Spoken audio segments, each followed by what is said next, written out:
in the sprawling halls of Hilton Manor. A sense of unease had settled like dust motes in the fading sunlight.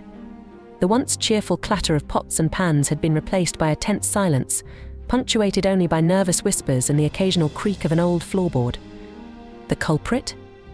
A creature of folklore, a brownie, known only as the Cauld Lad.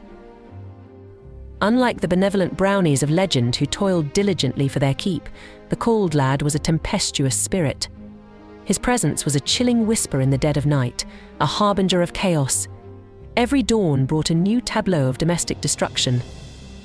Chairs lay sprawled on their backs like drunken revelers, tables stood on their heads in a mockery of order, and the once crackling hearth would be reduced to a pile of cold ashes. The servants, a weary band led by the stout and resourceful cook, Martha, bore the brunt of the Cauld Lad's nightly tantrums. One evening, a vat of simmering stew inexplicably curdled, the pungent aroma of burnt milk filling the air. The next, platters of freshly baked bread lay scattered on the floor, each loaf transformed into a rock-hard projectile. Sleep became a luxury, replaced by a tense anticipation of the coming chaos. The fear, however, was laced with a strange curiosity.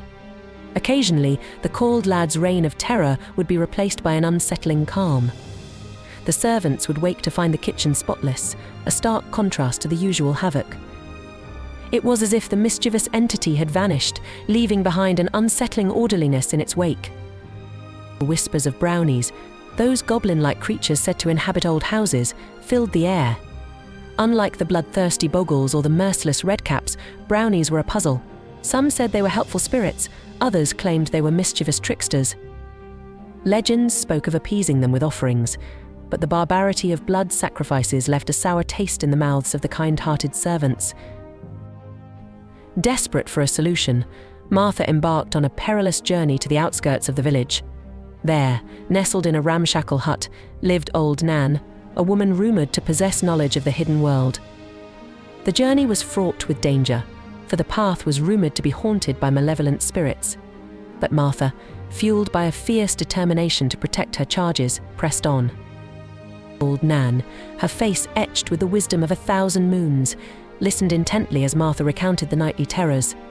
The flickering candlelight danced on Nan's wrinkled face, deepening the shadows in her eyes. "This ain't your typical brownie," Child Nan rasped, her voice like dry leaves rustling in the wind. "This one's a contrary soul, filled with a strange melancholy." Old Nan revealed a secret a brownie paid for its service would be bound to leave. An idea sparked in Martha's mind. They couldn't offer money, for brownies cared little for earthly possessions.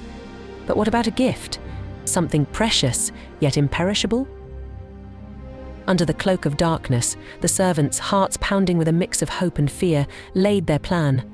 They procured the finest cloth they could find, a rich, emerald-green fabric that shimmered like a captured dream.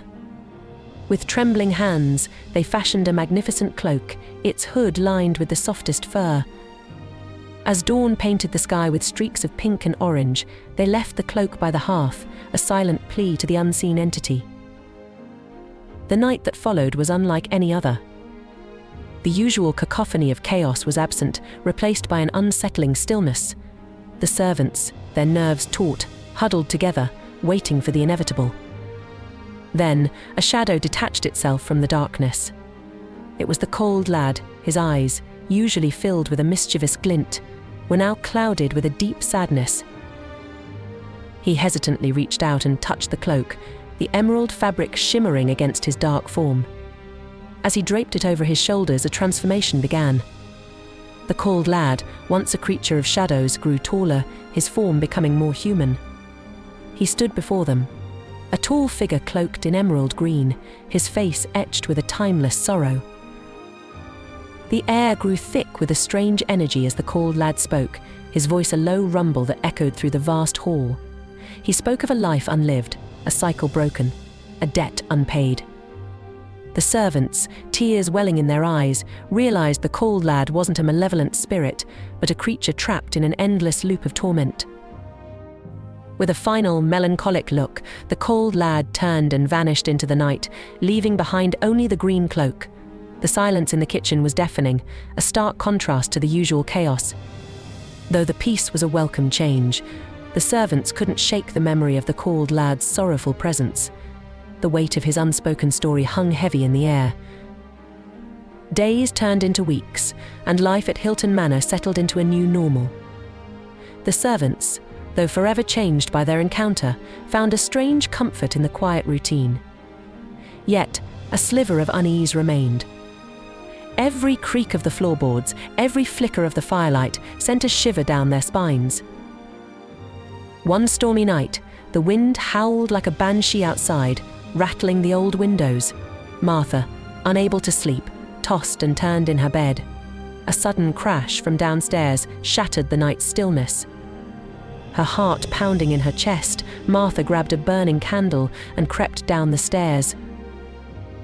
The kitchen was a scene of disarray, mirroring the chaos of the Cauld Lad's reign.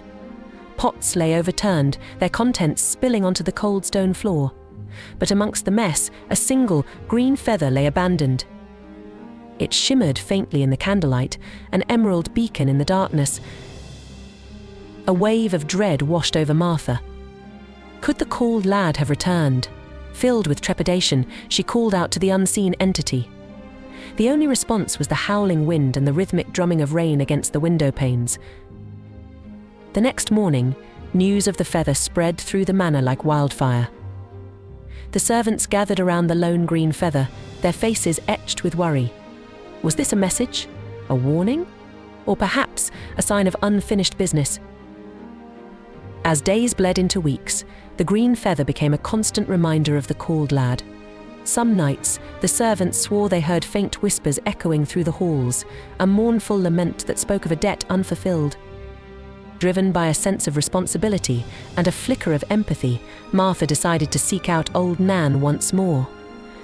The journey was no easier the second time around, but Martha's determination was unwavering.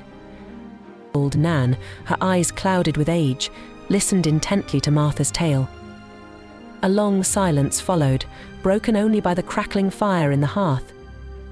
The Cauld Lad may be bound to the mortal realm, old Nan finally rasped, but there may be a way to help him find peace.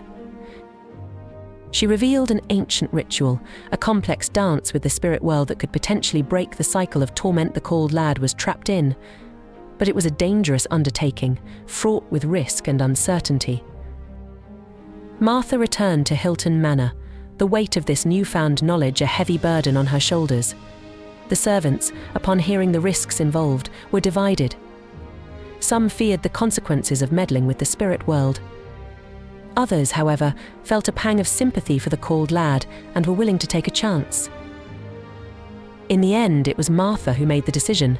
Armed with old Nan's cryptic instructions and a heart full of courage, she prepared to face the Cauld Lad once more, not with fear, but with a sliver of hope, the hope of offering him not just freedom from the manor, but true peace from his unseen burden,